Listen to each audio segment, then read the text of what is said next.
Welcome to the Media Bolt Podcast, where we talk all things filmmaking. So whether you're shooting with an iPhone or you're filming with a big budget cinema camera, we aim to provide you with the practical knowledge to help you the next time that you press record. On today's episode, I've got a very awesome guest that I've been following a long time and is just a complete stud at what he does. A filmmaking legend here in Milwaukee, a friend of Hagrid, as we said before, and just somebody you should know if you're in the filmmaking industry. He's done a lot of great things. I got my guy, Spencer Ortega, in the building. Damn, thank you, man. That sounded very nice, dude. What's going on, man? Thanks for coming up. Yeah, of course. Thanks for having me. I'm excited to, finally make it on here with you guys. So yeah, you're a busy guy, man, and just the fact that you could come down and spend some time, I appreciate it. Yeah, it's in this industry, it's either feast or famine. You'll have like month or two just like back to back to back, and then it'll be dry for a while. And right now we're in just like one of the very like busy times of year. And it's been a lot of work, a lot of stress, but like a lot of like good stress in a way. But we got like some pretty big projects done recently, so now I'm like that post shoot, like when we did like a really good shoot, and just that feeling afterwards where like you're tired, but it's like a good kind of tired. That's what drives you to keep going, huh? Exactly. And just like, it's just one of the best feelings that just like, just keeps you going. Right. Yeah. Man, filmmaking is such an incredible journey to go on. And, everybody has their own version of that journey. Can you tell us a little bit about, how you got into it? And, the leading up to this moment now and where you're at now. Yeah, for sure. Yeah. I'm like, when I was younger, I never saw myself going into filmmaking. It always seemed like such a mystery. I had no idea what editing was. I thought, when you're watching a movie, I thought it was all filming continuous with like a lot of different cameras. I didn't know they were like cutting and stopping and resetting and like changing lighting and things. I just it was a complete mystery. I had no idea how it works. Like the first films that I shot, was editing in camera, where you're like shooting for the edit. Like we have our wide, and then we go to the next shot that's on the storyboard, we have to shoot that versus like shooting all the coverage for the wide first and whatnot. So I was really big into like soccer growing up. I thought I'd either go, like the dream would be to go pro, or, if I didn't do that, probably something in like the sports world, that it's like physical therapy or something sports related. But then freshman year of high school, it's kind of funny, but I had to get knee surgery because we were watching this awareness test in one of my classes, and there was like this moonwalking bear, and I don't know, I was just like, I really want to try moonwalking. So then I was trying like moonwalking, practicing it, like getting the hang of it, and then one of the times just like felt something like snap in my knee or whatever, and then like swelled up like a grapefruit, and I had like some cartilage broken off that was just like floating around in my kneecap. So had to get that removed, and played one more year of soccer, but my knees kept getting banged up. So I decided, I'd rather be able to walk for the rest of my life than play 2 more years of high school soccer, and got into acting, like the theater departments. And then I was like, if I want to go into acting, I should probably take some video classes just to learn how that world works behind the scenes, and fell in love with shooting and directing, and came to grips with the fact that I'm a subpar actor. So kind of just leaned into that. And we shot a lot of videos in high school. We had like bi-weekly video announcements. Oh, nice. And the way we did it, we'd spend like a week or two shooting it, and there'd usually be like a narrative like foundation to it. And we did parodies of like Inception, we did parodies of like the A-Team, we did parodies of Harry Potter. But we would intertwine like the announcements, the news that we needed to like intertwine in there. And sometimes it was like clever, and then sometimes it's super blunt, just like turning the camera, like blah, blah, blah. Yeah. And, but it was a great time. But yeah, I really just like learned a lot, and definitely kind of like missed those days, because that was before I like knew about lighting or like sound, or just running around with a camcorder. It's like organic back then. Yeah, it was just like, super quick and like spontaneous, and, some of my best memories for sure. And then, from there went to UW Milwaukee for film, and then graduated in 2016 and been working, freelance since. Yeah. So what was your experience at UW Milwaukee like? I know I've met a grip of people that have graduated from there and went through that experience. What was that? Yeah, and there's pros and cons to every, school and stuff. UW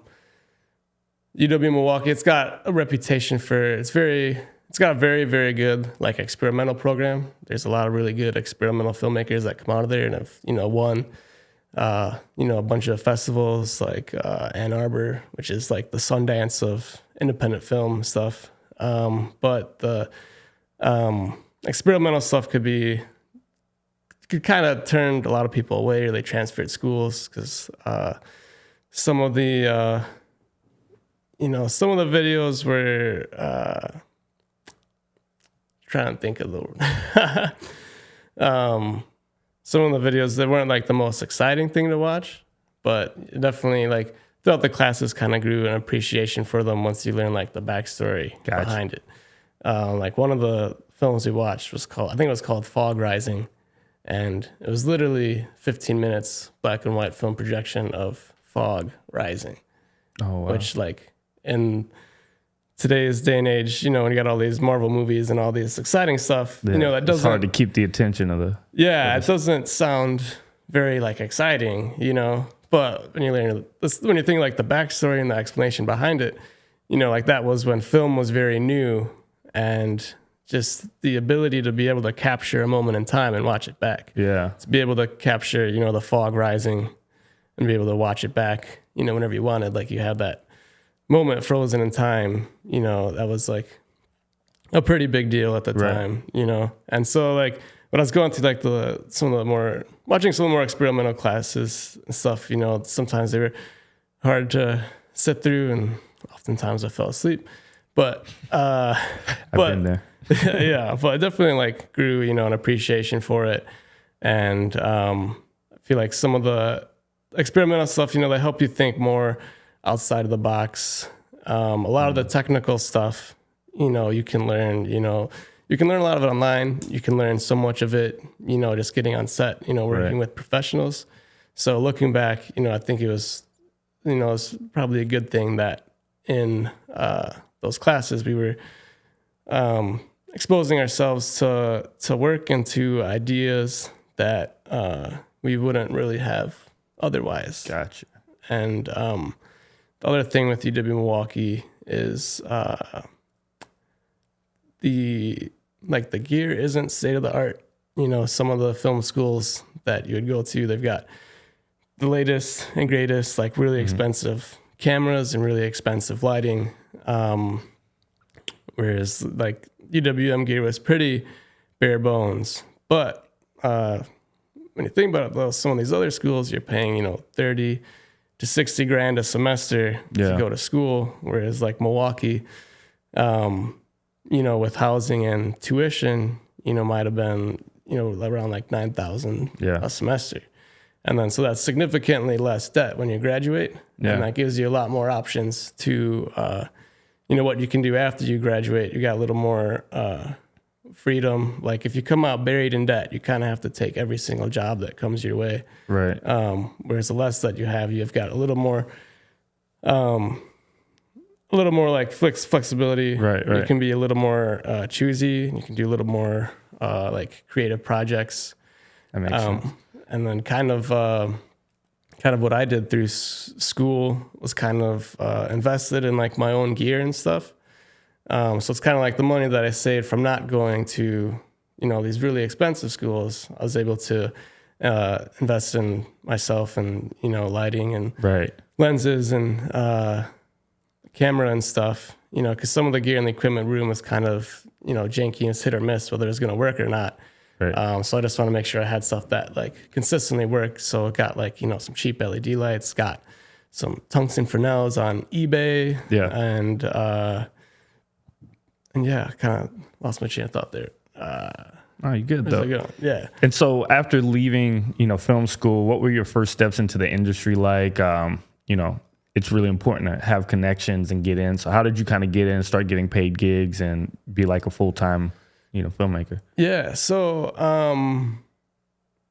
so really the most, because all the technical stuff, you can learn online, you can learn on set.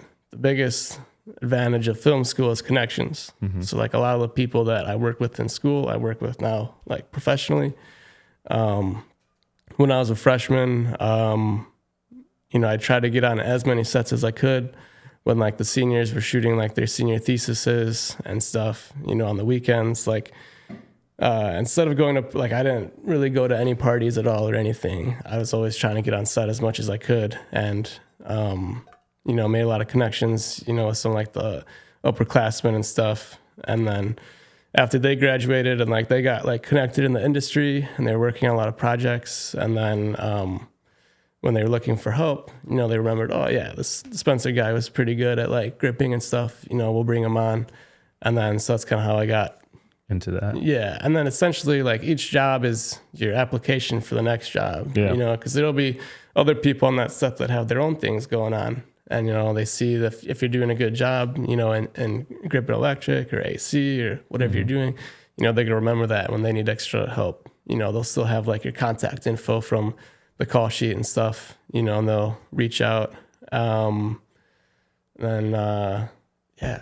for sure. So I know like one of the things that I think is really cool and different that you have and I kind of dealt with is you've invested a lot into your gear, into your grip truck. And I think that's a huge selling point for, a DP, for, if you're going to be grip. It just gives you options and keeps you busy, I guess. So can you talk about how that kind of developed and how you decided to, basically kit out this huge truck? Yeah. So the gear side, it's kind of it's a slippery slope, It's like I have started with these little battery powered, like newer LED panels, I was in college, and then I feel like everybody had those. Yeah, no, for sure. They're kind of tanks though, you could chuck them and stuff. And I was like, oh, it would be really nice to have like a really hard source, so you can shine it through the window and get cool light beams and stuff. And then found like a 650 Fresnel on eBay for a good deal, and I got that. I was like, oh, this is great. Second one would be even better. Yeah. And then, I found another one for a good deal. It's like, oh, this is great. And then it's like, oh, there's a 300 watt. It's on sale for a really good deal. I should probably get that. Then I got that. And then there were 3 1K Fresnels. So it was like, oh my God, This is too good of a deal to pass about to up. upgrade now. Bought that. And then one of my buddies who also had a grip truck, he bought these Kino Flow lights that came with these C-stands that were kind of janky, but he didn't need them. And he sold them to me for like a really low price. And then, it's kind of just like kept building from there. And like I was driving was borrowing like a vehicle from my parents and stuff and had it, filled up with gear. And then I was driving to a shoot and the vehicle just like broke down, and then, and it's like, oh, I need to find like another vehicle. Like I should probably just get like a van or like something bigger to like hold all this stuff. And then, so my dad was like helping me. We were kind of looking online, he's keeping an eye out for stuff. And then he found this, it's like a U-Haul sized, box truck, out in New Jersey. And, it was around like maybe like $9,000. And, the time, especially, for me, like that was like a lot of, that was a lot of money. But like my parents are super great. So essentially like, they offered, so essentially like took a loan out from my parents, and they bought the truck and then, paid it off over like 2 years. But it was nice, and I'm super thankful for them for, supporting me and stuff, because it's nice not having to like pay interest on right. Like the loan bank and stuff. Yeah, exactly. And then, and then just that kind of, filled up with gear. It was tough at first, because I didn't have like a lot of connections and stuff was breaking down, and like we had to replace the transmission, like a year, like less than a year into it. And that was like another like $3,000. And so I had a lot of like self-doubt, whereas like, okay, this is kind of just like a money pit. Yeah. And and first year out of college is definitely it was super scrappy.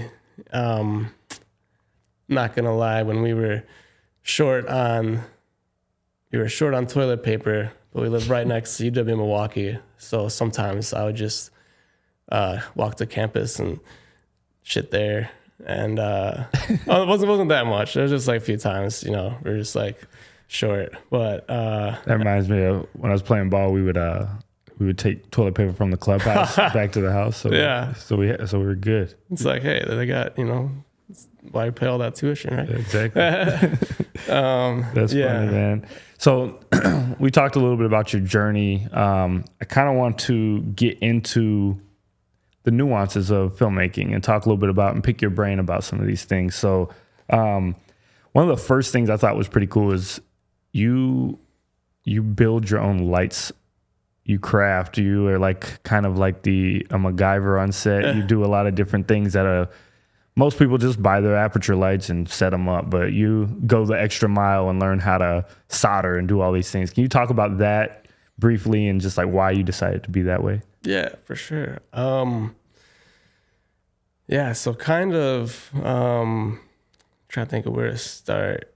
Kind of went down the rabbit hole of had like an ad on Instagram for these LED strips that could do these like moving light patterns, similar to like a stereotubes, but it was LED strips. And I was like, oh, it'd be great. Could line the room with them and do all these cool like patterns and things. And then I bought them and I was disappointed to find, on camera, they were flickering, and that kind of sent me down the rabbit hole of like, how can I make these not flicker? And then kind of discovered that it comes down to like the frequency with like those LED strips. So like basically the way LED strips work, when you dim them, you're not actually dimming them. It's just turning on and off really fast. And it gives like, so it, it looks dimmer, but the LED itself isn't dimming.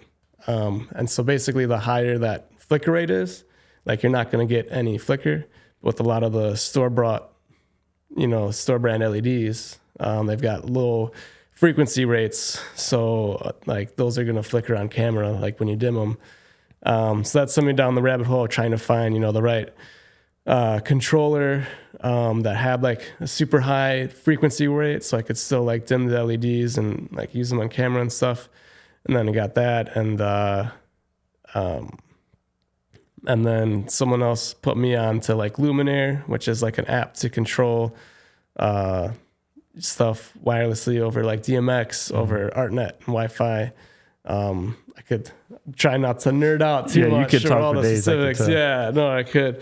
So what's the advantage of having something like that versus like, just a store bought or just getting some tubes? And so the nice things about these ones, like once I learned how to make them, I could build them for significantly cheaper than buying like the similar kind of branded light.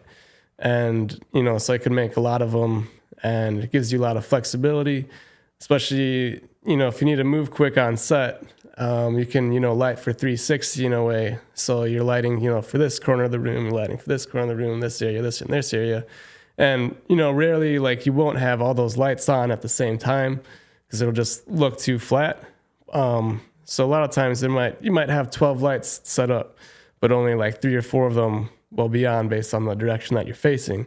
But it's nice having those other ones preset, because then now when you have to turn to look the other direction, you just dim down the other ones, pop them on, bring up the other ones. It just allows you to move like so much quicker, and there's minimal like tweaking and stuff. And and just the other advantages is they're just super lightweight. They're really easy to like rig in places. And during COVID, I took like an online electrical engineering class, which sounds very impressive, but I only maybe got like 5-6 lessons deep before I started getting busy again. But like I learned enough to know how to like wire things properly so they don't explode and whatnot. So like created these ballasts for these lights so that they could run off gold mount batteries, or you could run them off AC power, and they've been super clutch. And that's almost awesome. Yeah, I use them on almost every single now shoot. You got wireless lights that you can just go with. Yeah, and they're nice because you can make them any size that you want, and it gives you just like a nice, soft, portable, easy to rig lights. Yeah. That's sweet. That's sweet. So, when you're a DP and you get a project, what's your first step to preparing for that shoot day? Like, what's your process when, a job comes through pretty much at the beginning? Yeah, I mean, definitely, touching base with like the director and the creative and kind of like what they're looking for, and, asking if they have any like reference images, because that'll really help me out in terms of like, the style that like I want to go for and stuff. And a lot of times too, they're usually pretty open to ideas, so I can pitch, either like a slightly different look or like blocking and whatnot. But yeah, so much like starting out, just doing like a lot of run and gun, just like showing up, making it work. But there's only like so high level of production that you can do going that route. Right. And then so like over the last, last couple recent years, been trying to, take each project to the next level, and involves just like significantly more work in like the pre-production.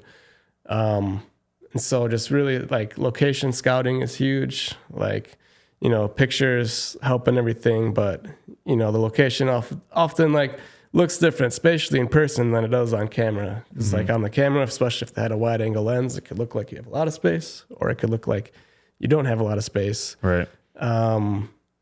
And then, but when you get there, it's like totally different. You can get a feel for that. And then logistics and stuff, you can't really answer a lot of those questions from pictures. Yeah, exactly. So it's really important, as much as you can, scouting, and also just having the right location in the first place is really makes a huge difference. It can only make, like if you're in a 6-foot room with white walls, you're very limited at how good you can make that look. Right. Versus like if you've got a location with like a lot of depth, like you can always shrink it. You can always like put longer lenses on and make the space like smaller. But I always like having a little more space to work with. And if you've got like windows that you can like light through, and if you got, beams and stuff in the ceiling that you can rig to, and some locations just like the lighting that they have installed just already just like naturally looks really good. So like so much of the heavy lifting can be done in just finding the right location. I think it's really important, just location is so important, because it'll really, really help you, or it will really, really hurt you. For sure. And then also too, just having a good art director is really important. Like if you're, like you can have the best lighting in the world, but if like the background stuff doesn't look good or just doesn't make sense, like a good art director just adds so much, to the scene, and just really lifts that production value. Yeah, for sure.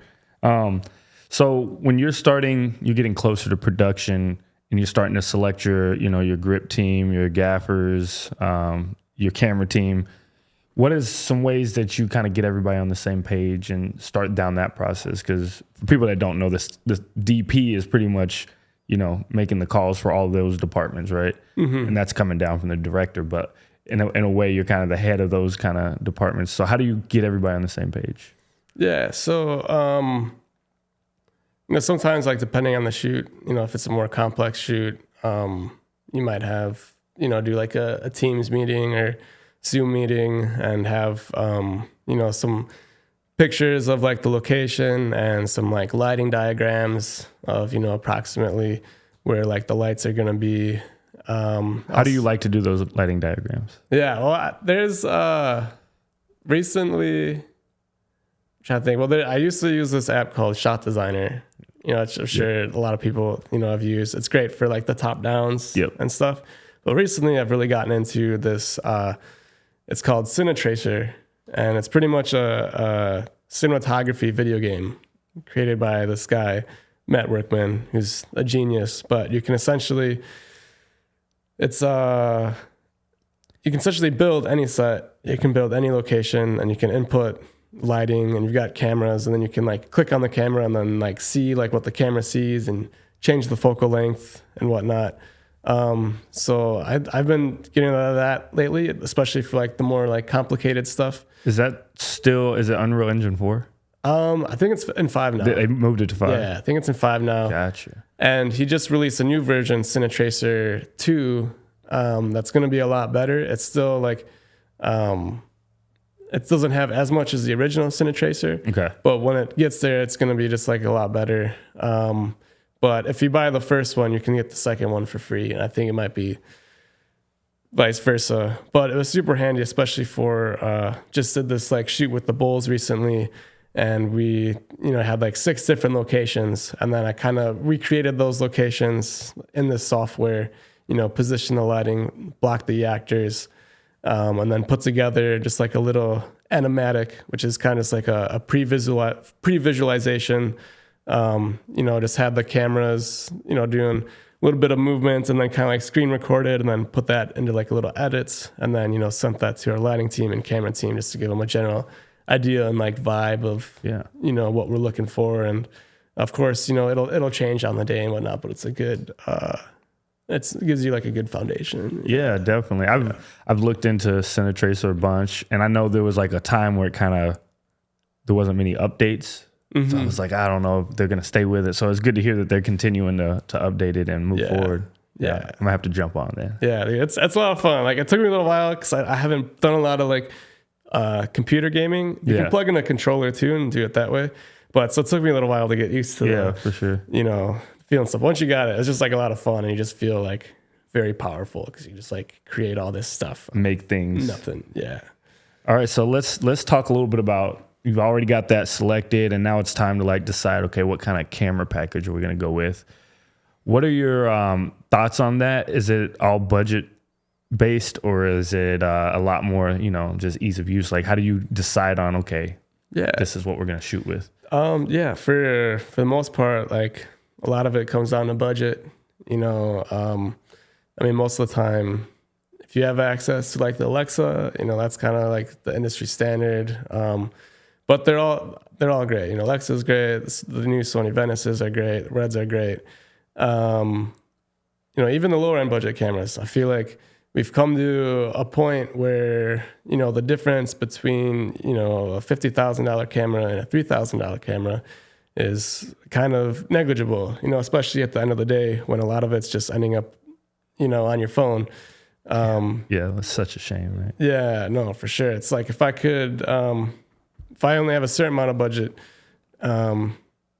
instead of getting like a really expensive camera, I'd rather put that towards, getting some extra crew or getting like some more lights. But if we have infinite budget or just really high budget, then, definitely trying to get, the Alexas or the Reds. Another important thing too is you have to consider like low lights. Like if you're shooting a lot of low light stuff, some cameras are better in low light situations. Sony Venice, right? Yeah, Venice is amazing. So we shoot Sony FX6 and that's its big brother, great. Right? So like I've heard that thing's like night vision low-key. Yeah, it's Venice. Yeah, Venice is great. For the Bulls shoot, we could have gone Alexa, but we decided to go with like the Red Gemini. So rental house didn't have like a Venice. Went with the Red Gemini because that's got great low light as well. And then for our B cam, went with the A7S III for doing a lot of Ronin and rigging and stuff. So it was just great for super lightweight, easy to move around, and and I think Sony's done a really great job. I think like A7S III, FX6, they've got the same sensor. They punch well above their weight class. Just that 12,800 ISO is super clutch. Legit, right? Super clutch. Shit. So then the next part is like lenses, right? Yeah. I know there's a lot of different characteristics and people like certain things and have a different, outlook on that. Is that similar where it's like, okay, these are my go-tos, but if I have budget, I'm gonna go get some Cooks or something like that? Yeah, I would say like I'd rather shoot on, an A7S III with expensive ass lenses than shoot on, RE with, like Rokinon, whatever it is, just like the lenses just really add so much. I feel like a lot of camera sensor technology is kind of plateaued in a way. But yeah, lenses like should be one of the first things that your budget should go towards is getting some good lenses. And like the Atlas silver anamorphics, those just look so good with like, because the flares match the color of like whatever light is pointed at it. Gotcha. There's like a lot of the lower end ones. Sometimes they just have super hard blue flares that just kind of feel cheap and unnatural. But yeah, the Atlas silvers are super nice. But if we don't have budget for the really nice stuff, I've really been digging like the lenses that I own that I'll use. Like if you don't have budget to rent, are these SLR Magic APO micro primes. APO is short for apochromatic. That means they're designed so they've got little to no chromatic aberrations, and they've got like 10 or 11 iris blades. So the bokeh is just really nice, real and smooth and buttery and buttery bokeh. Yeah, and I'd say they're comparable to Cooks. I'm probably a little biased, but one of my buddies did like a side by side with like the Cooks and asked one of his friends to asked him which one he thought were the Cooks, and he picked the SLR Magic one. Wow. But I mean, And those are definitely more affordable lenses that, if you want to save up for it, probably a good idea to have something as a baseline versus having to rent all the time. Yeah, I think it's good, just have your own solid sets so that when the budget isn't there, if it's an indie project or a passion project thing, you've got like a solid kit. But when you do have the budget, you can always rent the bigger and better stuff. So then what are your holy grail lenses? Holy grail. I feel like the holy grail lenses I haven't even used, like the stuff you hear about, like the Panavisions and all these other ones that just haven't had the budget to use them, but you hear all these amazing things. Gotta take out a house loan just to... Yeah, exactly. I mean, there's lenses that you can't buy that you have to, the company that makes them, you have to rent from them. Like they don't sell them for people to own, Are those the ARRI Master Primes like that? I'm not sure. It's one of those things where like they don't even allow you unless you like work directly with them. It's like one of those things where they're just so nice of lenses that it's been so out of reach that I just haven't even bothered to really like look into it too much. But I've been on set with like the Hawks. I think they're like these anamorphics that are really nice, really nice character. Another really good character lens is like the Helios. Is it 58 or 55? But they give you this really awesome, like swirly bokeh, and you can get them. You can usually get them on eBay with like a Cinegear thing on it, for pretty cheap. Or if you want, there's this company, Iron Glass, that makes. They like rehouse them in like legit cinema housing. But that looks like a Helios. That's it. It looks like it. Yeah, I got one. That was a throwback. My man Dids on the ones and twos editing right now. He sold me that. Yeah. And we bust out. We call it the Russian. We just busted out randomly. Yeah. Yeah. No, that's a great lens. It's a little. They say it's a little radioactive, but because of like the chemicals that they like probably use like on it. Get headaches all the time. Yeah, probably. As long as you don't sleep next to it, you should be fine. But time will tell, I guess. Yeah, time will tell. I'm gonna move over a little bit. Yeah, got me nervous. So, what is your specific lighting style? Like, if you're like, hey, this is the Spencer Ortega look, what would that look be like, and why do you like that? Yeah, I guess I like naturalistically stylized, if that makes sense. So like, it doesn't like feel it, but it's still like looks really nice, hopefully. I think usually, like, especially if you're lighting faces, like soft light usually looks better. Usually like doing, just really big soft lights, either from like a 45 degree or, even further around, just really let that wrap around. And then, a solid, soft-ish like backlight and stuff just to help pop them from the background. So you're big on solid kickers or soft kickers? Yeah. I know there's like some people do the hard, they'll do the Fresnels on the backlights. I like that. It's like, and like in general, the softer the better. But there's a time and place for everything. So there's sometimes where like the hard light just looks really good. Yeah. It's all about, just using, the right tool for the right job to get the right look. But in general, my sauce is, big, diffused lights. And there's, a couple different ways to do that. You could do like a book light, which is like, if this is the subject and you've got an ultra bounce here, and then in front of the ultra bounce, you have another diffusion, and then you have a light kicking into the ultra bounce back into there. It just gives you super soft. Or you could do like a double break where you have like your diffusion, another diffusion, and then your light just shooting through both of those. Or you could do a triple break. Get really crazy, do a quadruple break. Dang. How far has it gone for you? Man, I think on Spider-Gwen, we might have done like a triple break. Yeah. Maybe. How strong was that light you were using? It was just a 600D.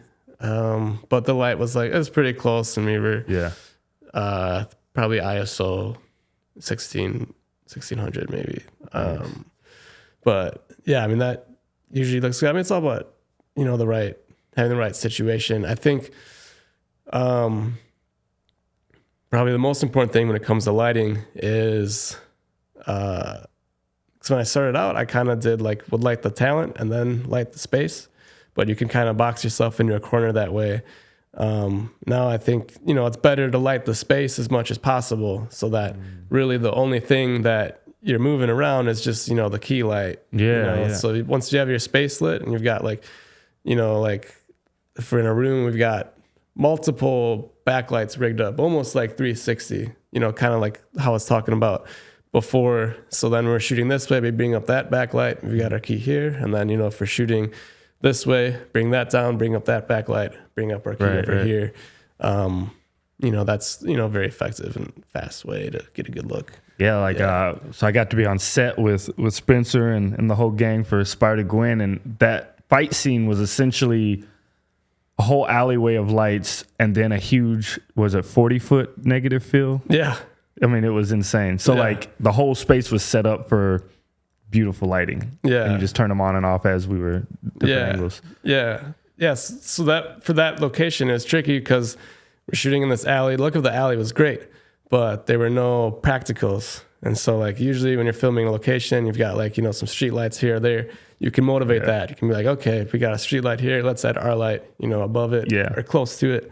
And then so for this, we kind of had to install our own practicals in a way. And so what we ended up doing, there's this company called Maker Pipe, and they make these conduit connectors for just like EMT conduit. And so I got a bunch of those, and then we had a bunch of 3/4 and 1/2-inch EMT conduit, and they had like a telescoping connector too, so we could put the half in the 3/4, like extend it if we needed to. And then so for one of the walls, we essentially made like a big pole with like a hook on it, and then we just like hooked that over like the top, right over the edge. And then we were able with the extender thing to extend down the 1/2-inch tube. And then we attached the light to that, so we could kind of get the height like right where we wanted it. And then on the other side, we kind of screwed in, there were like some boarded up windows, and we screwed some conduit to there, and then similar thing, had the lights like drop down. And then just that way we were able to position the lights exactly where we wanted to. And like a lot of building exteriors, especially industrial, they'll have EMT conduit anyway for their own electrical stuff. So in that way too, it also kind of like blends in. Right. It looks like it's part of the environment. Yeah, exactly. Yeah, that was super next level, man. I was like, damn, I need to go to work. This is unbelievable. I appreciate that. Yeah, that was really cool. So deciding on your lighting, I know you kind of mentioned this, like each job, caters to certain things. So you do have to be kind of well-rounded and well-versed in what you're doing. How is that? How do you approach that? Is it just based on like what the creative team tells you about, or your director gives you? Just like, are we going to do high key, low key, or you're going to do, more, bright lights, or are we going to do soft light? Is that all based on that initial creative? Yeah, it's pretty much based off like the references that they send me. I'll be like, okay, this is like pretty sidey, soft light, hard backlight, or like this one's like, okay, they want a little more like hard front of light. If they want it to look like, if it's on a stage and they want it to look a little more stagey, you want to hit them with, a little more hard light and stuff. That too. And then also just kind of the location. And if the location has hard lights behind them, we'll probably, hit our talent with like hard light, but usually you can get away with cheating it if you want to like soften it and stuff. Nice. But yeah, so I wanted to mention, so coverage, I'm just going to talk to audience. Coverage is essentially for each scene, making sure you have all your different angles covered. You have all the different views put together so that you can have leverage in editing. So you're not just stuck to a wide shot or stuck to a medium. I wanted to ask you, what's your approach to that, and how do you decide, okay, are we going to do, 9 different angles? Are we going to do the wide, medium, tight for all of this? Or like, what's your approach to that? Is it time sensitive, or is it like get as much as you can when you can? Yeah, I think if you have the time, I think always better to have it and not need it than need to not have it. I think it's important to have that coverage, especially if it's a difficult take and you have to stitch together, the best of each performance. It's good to have, clean angles, of each character that you could cut to for reactions or for their performance and stuff. But generally when you're shooting, you always start with the wide, because that'll kind of dictate the lighting for the rest of like the close-ups and stuff. Because if you start with the lighting on the close-up, you get it looking like really good. And then you go to the wide and it's like, oh shoot, like we can't match that because we're going to see our light there. We're going to see our light there, versus starting with the wide, like your limitations. And then when you push in, you can always cheat it too. Like usually a lot of close-ups, you'll bring in like an extra diffusion or something to really, soften up and look nice. If you really pay attention during shows, like you'll really notice it a lot. Like the wides will be a little bit harder, and then they punch into close-ups. It's like so it's not soft. Yeah, it's like all of a sudden like the key's really soft, and all of a sudden they're able to control the spill that's hitting the background. Like the background's like a little bit darker. I've noticed a lot on Apple shows for some reason. I don't know why. Yeah, it's one of those things. Once you notice it, Yeah. But it gives you like it makes you feel better. Like when you're shooting, it's just like okay, all these. They call it Hollywood in it, right? Like Hollywood is at least my understanding of it is when you're holding something. So like if you needed to add an extra diffusion, but you don't have time to put it on a stand, to ask someone to Hollywood it, and then they would just hold it. I'm not sure like the origin of why it's called that or whatever, but at least that's what I've been told. Yeah, I might have made that up. Yeah. No, you're good. So what's a dream project for you?